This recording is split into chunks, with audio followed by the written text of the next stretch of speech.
ಬದಲಾವಣೆಯನ್ನ ಈಗ ಹತ್ರದಿಂದ ನೋಡ್ತಾ ಇದ್ದೀರಾ? The industry is just pumping with young talent. Actors ಬಗ್ಗೆ ಹೇಳಬೇಕು ಅಂದ್ರೆ and respect ಯಶ್ ಅವ್ರು ಬಂದ್ರೆ ಒಂಥರ you feel that you want to see ಒಂಥರ you don't want to see anything else but the screen. ಅಷ್ಟು ಒಂದು ಪ್ರೆಸೆನ್ಸ್ ಇದೆ. ಸಿನಿಮಾಗಿಂತ ಹೆಚ್ಚು ಸೀರಿಯಲ್ ಅಲ್ಲಿ ಆಕ್ಟ್ ಮಾಡಿದ್ರಿ ಅಂತ ಕೇಳ್ಪಟ್ಟೆ. ಅಟೆನ್ಷನ್ ಸ್ಪ್ಯಾನ್ ಇವಾಗ ಎಲ್ರಿಗೂ ಕಮ್ಮಿ ಆಗಿದೆ, ಅದು ಕಡಿಮೆ ಗೊತ್ತಿರೋ ಆಗಿದೆ. ತುಂಬಾ ಕಮ್ಮಿ ಆಗಿದೆ. ಕತೆ ಆಗ್ಲಿ ಸ್ಕ್ರಿಪ್ಟ್ ರೈಟಿಂಗ್ ಆಗ್ಲಿ ಓಕೆ ಯಾವುದಕ್ಕೂ ಡೆಪ್ತ್ ಇಲ್ಲ. 3 ಸ್ಕ್ರೀನ್ ಸ್ಕ್ರಿಪ್ಟ್ ಅಂತ ಓಕೆ ಅಂದ್ರೆ ಏನರ್ಥ, ಇವಾಗ ನನ್ನ ಮಕ್ಕಳನ್ನು ಹಾಗೆ ನೋಡೋದು.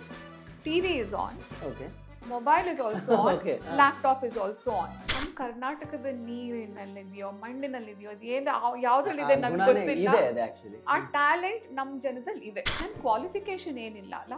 So I always work in retail or hospitality. Okay so ನಾನಲ್ಲಿ ಮರ್ಚೆಂಡೈಸರ್ ಆಗಿ ಇವಾಗ ಲೇಟೆಸ್ಟ್ ಹೇಳಬೇಕು ಅಂದರೆ ಮರ್ಚೆಂಡೈಸರ್ ಆಗಿ ಕೆಲಸ ಮಾಡ್ತಿದ್ದೆ. ನನಗೊಂದು ಗಿಲ್ಟ್ ಫೀಲಿಂಗ್ ಇತ್ತು, ಅಥವಾ ನನಗೊಂದು ಶೇಮ್ ಅನ್ನೋ ಒಂದು ಫೀಲಿಂಗ್ ಇರ್ತಿತ್ತು, ಹೆದರಿಕೆ ಅನ್ನೋದೊಂದು ಇರ್ತಿತ್ತು. ಅದನ್ನೆಲ್ಲ ಮುಚ್ಚಿಡ್ತಿದ್ದೆ ನಾನು. ಇನ್ನು ಬಾಲ್ಯದಲ್ಲಿತ್ತು, ಗ್ರೋಯಿಂಗ್ ಅಪ್ ಇತ್ತು, ಆಮೇಲೆ I lost my voice. So ನನಗೆ ಹೇಳೋದು ತುಂಬ ಇದೆ ಈಗ.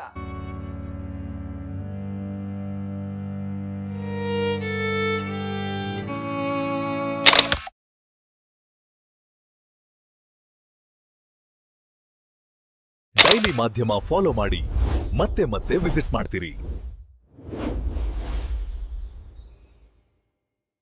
ನೀವು ಇಂಡಸ್ಟ್ರಿಗೆ ಬಂದ ಟೈಮಲ್ಲಿ ಸಿನಿಮಾ ಮಾಡ್ತಿದ್ದ ಡೈರೆಕ್ಟರ್ಸು ಬಹುತೇಕ ಜನ ಈಗ ಯಾರು ಸಿನಿಮಾ ಮಾಡ್ತಿಲ್ಲ ಯಾರು ಅಲ್ವಾ? ಹೌದು. ಹೊಸ ತಲೆಮಾರ ಅಂದ್ರೆ ನ್ಯೂ ಜನರೇಷನ್ ಬಂದಿದೆ. ಹೌದು. ಹೇಗೆ ಅನ್ಸುತ್ತೆ ನಿಮಗೆ ಇಂಡಸ್ಟ್ರಿ ಈಗಿನ ಈ ಬದಲಾವಣೆಯನ್ನ ಈಗ ಹತ್ರದಿಂದ ನೋಡ್ತಾ ಇದ್ದೀರಾ? ನೀವು ಹೇಳಿದ್ರಿ ಲಾಸ್ಟ್ 2 years ಇಂದ ನೀವು ಬ್ಯಾಂಗ್ಳೂರಲ್ಲಿ ಇದ್ದೀರಿ ಅಂತ.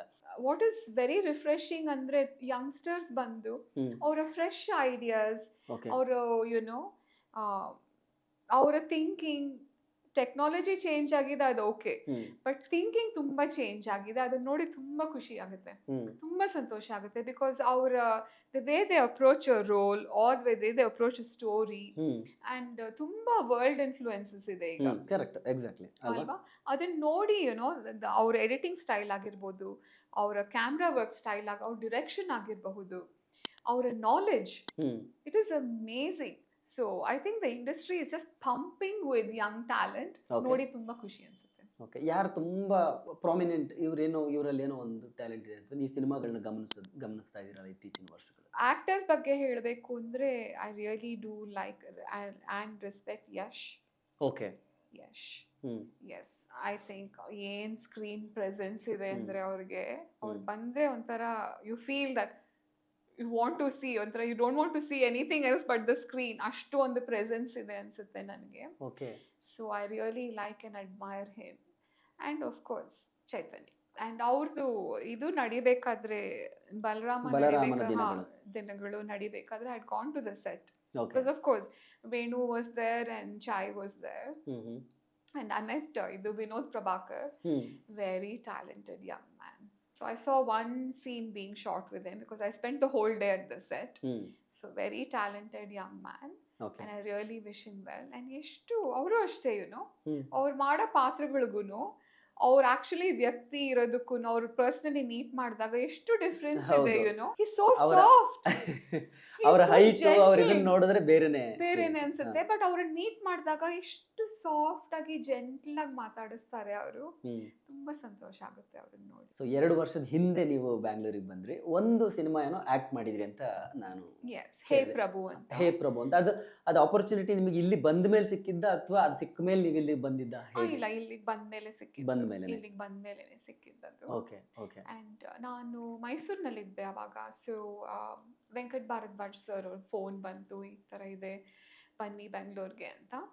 So I thought he is just going to meet me and see. ಅದು ಆ ಟೈಮಲ್ಲಿ ಕರೆಕ್ಟ್ ಆಗಿ I was waiting for something. My daughter has come to India for 4 days ಅವಳ ಫ್ರೆಂಡ್ ಮದುವೆಗೆ, which they wanted destination wedding.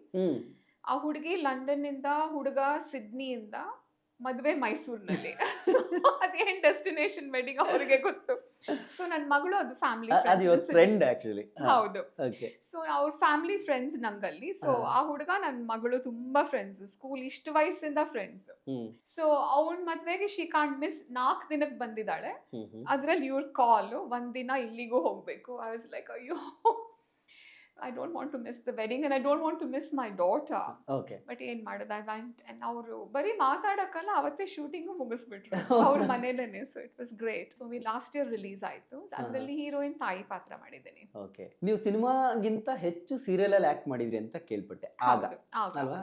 ನೀವು act ಮಾಡಿದ್ದು ಒಂದು 7 cinema ಅಲ್ವಾ? ಎಕ್ಸಾಕ್ಟ್ ನಂಬರ್ ಹೇಳಿದ್ರೆ Yes, 7 yes. ಸಿನಿಮಾಸ್ ಅಲ್ಲಿ ಆಕ್ಟ್ ಮಾಡಿದ್ರಿ. ಬಟ್ ಹೆಚ್ಚು ಸೀರಿಯಲ್ಗಳಲ್ಲಿ ನೀವು ಆಕ್ಟಿವ್ ಆಗಿದ್ರಿ ಅಂತ ಹೌದು. DD1 ಆಗ Yeah. ಚಂದನದಲ್ಲಿ. ಇವಾಗ ಸೀರಿಯಲ್ಸ್ಗಳು ಬರ್ತಾ ಇದೆ, ನೀವು ನೋಡ್ತಿದ್ದೀರಾ, ಗಮನಿಸ್ತಿದ್ದೀರಾ? ಅವತ್ತು ಮಾಡ್ತಾ ಇದ್ದಂತಹ ಕತೆ, ಅದು ಹೇಳೋ ರೀತಿ, ಸ್ಟೋರಿ ಟೆಲ್ಲಿಂಗು, ಇವತ್ತಿನ ಸ್ಟೋರಿ ಟೆಲ್ಲಿಂಗ್ ತುಂಬಾ ಅಜಗಜಾಂತರ ವ್ಯತ್ಯಾಸ ಇದೆ. ತುಂಬಾ ವ್ಯತ್ಯಾಸ ಇದೆ ಅಲ್ವಾ? ಅಟೆನ್ಷನ್ ಸ್ಪ್ಯಾನ್ ಇವಾಗ ಎಲ್ರಿಗೂ ಕಮ್ಮಿ ಆಗಿದೆ. ಅದು ಕಡಿಮೆ ಗೊತ್ತಿರೋ- ಆಗಿದೆ. ತುಂಬಾ ಕಮ್ಮಿ ಆಗಿದೆ. ಓಕೆ. ಸೊ ಹಾಗಾಗಿ ಇವರು ಕತೆಗಳನ್ನ ಬರೆಯೋದು, ಕತೆ ಆಗ್ಲಿ ಸ್ಕ್ರಿಪ್ಟ್ ರೈಟಿಂಗ್ ಆಗ್ಲಿ ಓಕೆ. ಯಾವುದಕ್ಕೂ ಡೆಪ್ತ್ ಇಲ್ಲ. ನನ್ನ ನೀಸ್ ಒಬ್ಳು, ನಮ್ಮ ಅಣ್ಣನ ಮಗಳು ಸಿಡ್ನಿನಲ್ಲಿ, she's into editing and she's also director. ನಾವು ಎಡಿಟಿಂಗ್ ಇಂದ ಸ್ಟಾರ್ಟ್ ಮಾಡಿ ಸ್ಕ್ರಿಪ್ಟ್ ರೈಟಿಂಗ್, ಇವಾಗ ನಾವು she's a director okay. For short films, ಅದು ಡಾಕ್ಯುಮೆಂಟ್ರೀಸ್, ಅದು ಇದು, and she's doing well.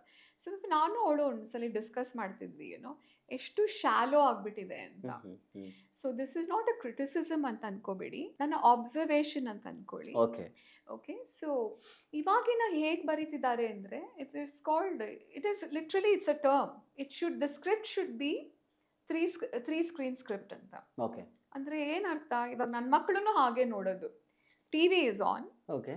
Mobile is also on, Okay, laptop is also on. Exactly. ಮೂರು ಒಂದೇ ಸಲ ನಡೀತಿರುತ್ತೆ. ಸೊ ನೀವು ತುಂಬ ತೀವ್ರವಾಗಿ ಅಥವಾ ಯುನೋ ಡೀಪ್ ಆಗಿ ಏನೋ ಬರೆದು ಬಿಟ್ರೆ ಟಿವಿಗೆ, ಯಾರು ನೋಡಿ ಅರ್ಥ ಮಾಡ್ಕೊಳ್ಳಲ್ಲ, ಗೊತ್ತಾಗಲ್ಲ, ಇಂಟ್ರೆಸ್ಟ್ ಹೋಗುತ್ತೆ, ಆರಿಸ್ಬಿಡ್ತಾರೆ. You want them to concentrate on laptop. ಅವ್ನು ಕೆಲಸ ಮಾಡ್ತಿದ್ದಾನೆ, ಅಲ್ವೇ ಫೋನಲ್ಲಿ ಮೆಸೇಜಸ್ ನೋಡ್ತಿದ್ದಾನೆ, ಅಥವಾ he is watching vertical Korean TV, ಅಲ್ಲದೆ he is watching Netflix as well.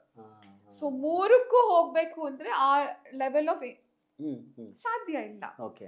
Because he should concentrate, or she, my daughter should concentrate on everything. ನನ್ನ ಮಕ್ಕಳು ಜೆನ್ಸಿ ಅಲ್ಲ, ಅದಕ್ಕಿಂತ ದೊಡ್ಡವರು. ಜೆನ್ಸಿ ಅಂದ್ರೆ ಅದಕ್ಕೆ ಅಟೆನ್ಷನ್ ಸ್ಪ್ಯಾನ್ ಇನ್ನೂ ಕಮ್ಮಿ ಇರುತ್ತೆ. ಹಾಗಾಗಿ ಆ ಲೆವೆಲ್ ಹೊರಟೋಗಿದೆ ಈಗ. ಸೊ ಅನ್ಫಾರ್ಚುನೇಟ್ಲಿ ನಮ್ಮಲ್ಲಿ ಕತೆಗಳಿಗೆ ಏನು ಶಾರ್ಟೇಜ್ ಇಲ್ಲ. ರಾಣಾ ಸರ್ ಅವರು ಅದೇ ಕಾಡೋ ಕತೆ ಗುನ್ಗೋ ಗೀತೆ ಅಂತ ಒಂದು ನಡೆಸ್ತಾರೆ ಎವ್ರಿ ಮಂತ್ ಜಯನಗರದಲ್ಲಿ. ಅಲ್ಲಿ so once in a month he will invite a poet ಅಥವಾ ಬರಹಗಾರರು, ಕತೆ ಬರೆಯೋರು. ಅವ್ರು ಬಂದು ಯಾರಾದ್ರೂ ಒಬ್ರು ಕತೆ ಇದ್ರೆ ಯಾರಾದ್ರೂ ಒಬ್ಬ actor will read it. So ಅವ್ರು ಒಂದು ಎಕ್ಸ್ಪ್ರೆಷನ್ ಕೊಟ್ಟು ಓದ್ತಾರೆ. ಕವನ ಬರೆಯೋರಿದ್ರೆ ಕವಿತ್ರಿನೇ ಅವರೇ ಓದ್ತಾರೆ, ಅವ್ರ ಕವನ ಅವರೇ ಓದ್ತಾರೆ. ಆ ತರ ಇದು ಒಂದು ಪ್ರೋಗ್ರಾಮ್. ಏನ್ ಕತೆಗಳು ಬರೀತಾರೆ, ಅದೇನ್ ಕವಿತೆಗಳು ಬರೀತಾರೆ. ಓಹ್ ಮೈ ಗಾಡ್, ನಮ್ ಕರ್ನಾಟಕದ ನೀರಿನಲ್ಲಿದೆಯೋ ಮಣ್ಣಿನಲ್ಲಿದೆಯೋ ಅದೇನ್ ಯಾವ್ದ್ರಲ್ಲಿದೆ ನನ್ಗೆ ಗೊತ್ತಿಲ್ಲ. ಆ ಟ್ಯಾಲೆಂಟ್ ನಮ್ ಜನದಲ್ಲಿ ಇದೆ. ನಾನು ಯಾವುದೇ ದೇಶ, ಐ ಮೀನ್ ಬೇರೆ ಯುನೋ ಪ್ರಾಂತ್ಯಗಳು ನೋಡಿದ್ರು, ಸ್ಟೇಟ್ಸ್ ನೋಡಿದ್ರು, hats off to Kannadigas and ನಮ್ Kannada. Okay. I feel our talent is amazing. ಅಷ್ಟೊಂದು ಒಳ್ಳೊಳ್ಳೆ ಕತೆಗಳಿದೆ. ಅದನ್ನ ತಗೊಂಡು ಮಾಡದೆ ಇವ್ರೇನೋ ಬರ್ದು, ಟ್ಯಾಲೆಂಟ್ ಇದೆ, ಅದನ್ನ ಉಪಯೋಗಿಸೋ ಧೈರ್ಯ ನಮ್ಮಲ್ಲಿಲ್ಲ ಅನ್ಸುತ್ತೆ. ಬಿಕಾಸ್ ಒಳ್ಳೆ ಕತೆಗಳು ಬರಲ್ಲ ಅಂತಲ್ಲ, ಬಟ್ ಇನ್ನೂ ಬರಬಹುದು.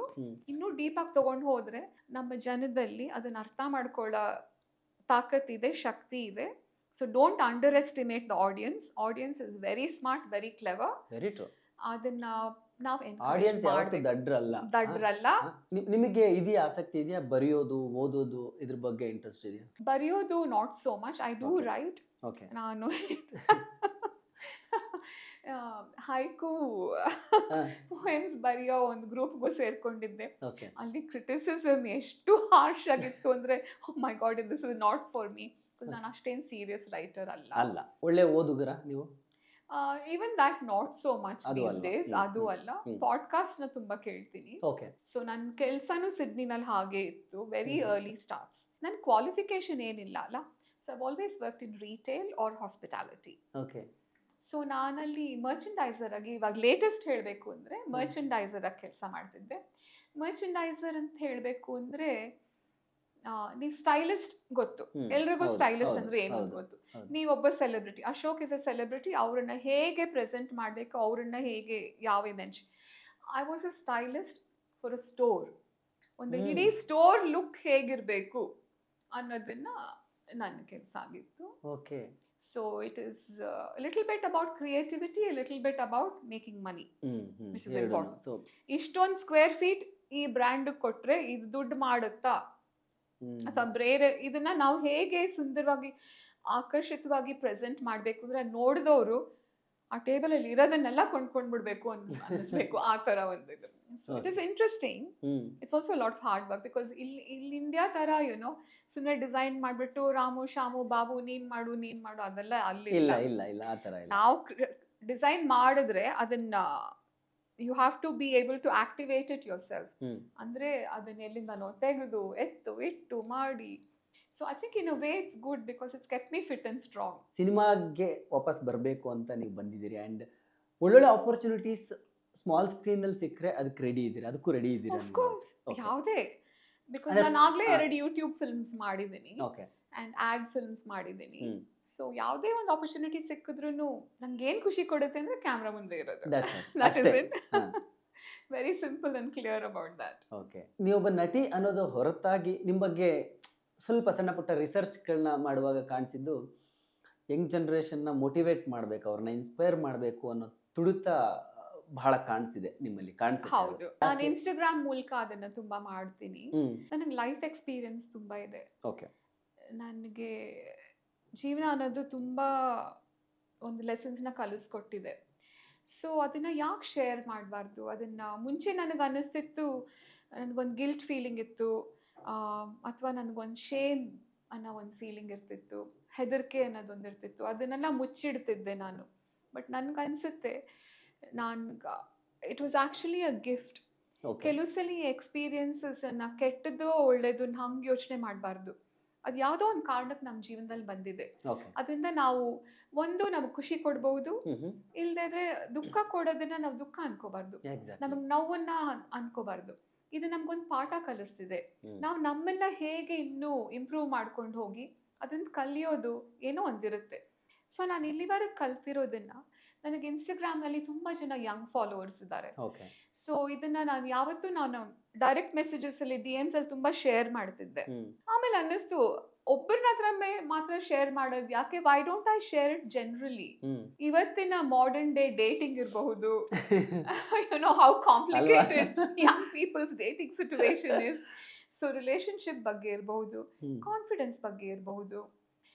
ಕಾನ್ಫಿಡೆನ್ಸ್ ಕೆಲವು ಸಲ ಮನೆಯಲ್ಲಿ ಕೂಡ ಅವ್ರ ತಂದೆ ಹತ್ರ ಮಾತಾಡೋಕ್ಕೂ ಕೆಲವ್ರಿಗೆ ಕಾನ್ಫಿಡೆನ್ಸ್ ಇರಲ್ಲ, ಅಥವಾ ಆಫೀಸಲ್ಲಿ ಅವ್ರ ಬಾಸ್ ಜೊತೆ ಅವ್ರ ಕಾಲೀಗ್ಸ್ ಜೊತೆ ಹೇಗೊಂದು ಡೈನಾಮಿಕ್ಸ್ ಇರುತ್ತೆ ಅಂದ್ರೆ ಅದನ್ನ ಅವ್ರು ಹೇಗೆ ಕಾನ್ಫಿಡೆನ್ಸ್ ಇಂದ ಚೇಂಜ್ ಮಾಡ್ಕೋಬಹುದು. ಅಥವಾ ಕೆಲವ್ರಿಗೆ you know they could be Gen Z or they could be someone who's 34 still doesn't have the confidence, whether it's a man or a woman, opposite gender na ಹೇಗ್ ಮಾತಾಡ್ಸೋದು ಅಂತ. We are all very connected. Phone ಅಲ್ಲಿ ನಾವು ಎಲ್ಲ app ಅಲ್ಲೂ we are connected with everyone, but ನಾವು direct one-on-one ಮಾತಾಡ್ಬೇಕಾದ್ರೆ ಆ typing ಏನಿದೆ ಅದು ಮಾತಲ್ಲಿ ಬರಲ್ಲ. ಸೊ ಇದ್ರ ಬಗ್ಗೆ ಎಲ್ಲ ನನ್ನ ಜೊತೆ ತುಂಬಾ ಮಾತಾಡ್ತಾರೆ. So I want to give them that, you know, basically ನಾನು ಹೇಳೋದೊಂದೇ, confidence is not something you are born with. Confidence ಅಂದ್ರೆ ಆತ್ಮವಿಶ್ವಾಸ, ಅದು ನಮ್ಗೆ ಹುಟ್ಟುಗುಣ ಅಂತ ಹೇಳೋದು ತಪ್ಪು.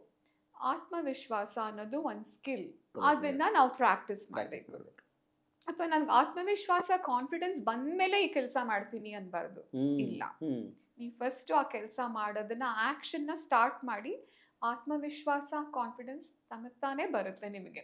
ನೀವು ಪ್ರಾಕ್ಟೀಸ್ ಮಾಡಿದಷ್ಟು ಅದು ಹೆಚ್ಚುತ್ತಾ ಹೋಗುತ್ತೆ. So that is what is my thing to think. ಆದ್ರಿಂದ ನಾನು ಇನ್ಸ್ಟಾಗ್ರಾಮ್ ನಲ್ಲಿ ತುಂಬಾ ಜನಕ್ಕೆ ಇದನ್ನ ಡೈರೆಕ್ಟ್ ಮೆಸೇಜಸ್ ಅಲ್ಲಿ ಕೊಡ್ತೀನಿ. ಇವಾಗ ಕಾನ್ಫಿಡೆನ್ಸ್ ಕೋಚಿಂಗು ಸ್ಟಾರ್ಟ್ ಮಾಡಿದ್ದೀನಿ. ತುಂಬಾ ನಾನು ರೀಲ್ಸ್ ಈ ತರ ಒಂದು ಸಣ್ಣ ಪುಟ್ಟ ವಿಷಯಗಳ ಬಗ್ಗೆ ಹೇಳೋದ್ರಲ್ಲಿ, ಕೆಲವು ಸಲ ನಾನು ಡೇಟಿಂಗ್ ಬಗ್ಗೆ ಕೇಳಿದಾಗ it is so funny. Someone ask me, oh ಇದು ನಿಮ್ಮ ಎಕ್ಸ್ಪೀರಿಯನ್ಸ್ ಅಂತ. ನಾನು ನೆಕ್ಸ್ಟ್ ಅದಕ್ಕೆ ಕೇಳೋಣ ಅಂತ ಅನ್ಕೋತಾ ಇದ್ದೀನಿ. ಅಲ್ಲಿಗೆ ಬಂದ್ರೆ ಕಾಮೆಂಟ್ಸ್ ಗಳು ಬರ್ತಾ ಇರುತ್ತೆ, ವೆರೈಟೀಸ್, ಒಬ್ಬೊಬ್ಬರದು ಒಂದೊಂದು ರೀತಿ.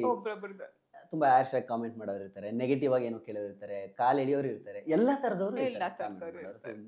ಹೇಗೆಲ್ಲ ಬರುತ್ತೆ ನಿಮ್ಗೆ ಆ ಥರದ್ದು? ಹೇಳ್ಬಹುದಾ ಇಲ್ವಾ ಅಂತಾನು ಗೊತ್ತಿಲ್ಲ ನನಗೆ. It will be a comment about my energy or about my looks. Okay. Yes. So ಮುಂಚೆ ಅನ್ಸೋದು ಇದೇನಿದು, ನನ್ನ ಯುನೋ ರಿಲೇಟಿವ್ಸ್ ಎಲ್ಲ ಇದ್ದಾರೆ, ನನ್ನ ಮಕ್ಕಳಿದ್ದಾರೆ, ಹ್ಮ್ ಅವ್ರು ಎಲ್ರು ನೋಡ್ತಾರೆ ಅಂತ. ಹ್ಮ್ ಆಮೇಲೆ ಅನ್ನಿಸ್ತು you know it is not on me, ಅದು ಹೇಳೋರ್ ಮೇಲಿದೆ. ಕರೆಕ್ಟ್. ಸೊ ಅದಕ್ಕೂ I can't control them, I can only control my actions or do what I want yes, ಅದನ್ನ ತಗೋಬೇಕಾ ಬೇಡವಾ? ಅಷ್ಟೇ. ಅದು Accept ಅದು ಮಾಡಿ. ನನ್ನ that is accept. It is a public account because and social media ಅನ್ನೋದು ನಾವು the other thing I want to tell young people is social media is don't worry about it. It is to express ನಿಮ್ಮ self expression. ನಿಮಗೆ ಏನೋ ಒಂದು ಹೇಳಬೇಕು ಅಂತ ಒಂದು voice ಇರುತ್ತೆ ಒಳಗೆ. ಕರೆಕ್ಟ್. ನನಗೆ ನನ್ನ ಯುನೋ ಇನ್ ಬಿಟ್ವೀನ್ ಬಾಲ್ಯದಲ್ಲಿತ್ತು, ಗ್ರೋಯಿಂಗ್ ಅಪ್ ಇತ್ತು, ಆಮೇಲೆ I lost my voice. So ನನಗೆ ಹೇಳೋದು ತುಂಬ ಇದೆ ಈಗ. Okay, so I want to express it. ತಪ್ಪೇನಿಲ್ಲ. ಸೊ ಅದ್ರಲ್ಲಿ ತಪ್ಪೇನಿಲ್ಲ. ಸೊ ಅಯ್ಯೋ ಹಿಂಗೆ ಅನ್ಕೊಂಡು ಇದು ಹೇಳಿದ್ರೆ ಅವ್ರೇನು ಅನ್ಕೋತಾರೆ, ಇವ್ರೇನಂತ, ಐ ರಿಯಲಿ ಡೋಂಟ್ ಕೇರ್. ನೀವು ಅಷ್ಟೇ ಕೇಳ್ಕೊಳ್ತಿರೋರೀಗ, ಪ್ಲೀಸ್ ಡೋಂಟ್ ಕೇರ್. ನಿಮ್ಮ ಸೋಷಿಯಲ್ ಮೀಡಿಯಾ ನಿಮ್ಮದು. It is yours, it is your channel. You have to say, you have to self express. ಅದನ್ನ ಯಾವಾಗಲೂ ಆ ವಾಯ್ಸ್ನ ನಾವು ಕಳ್ಕೋಬಾರ್ದು. Because that is what will give you confidence and that is what will help you grow.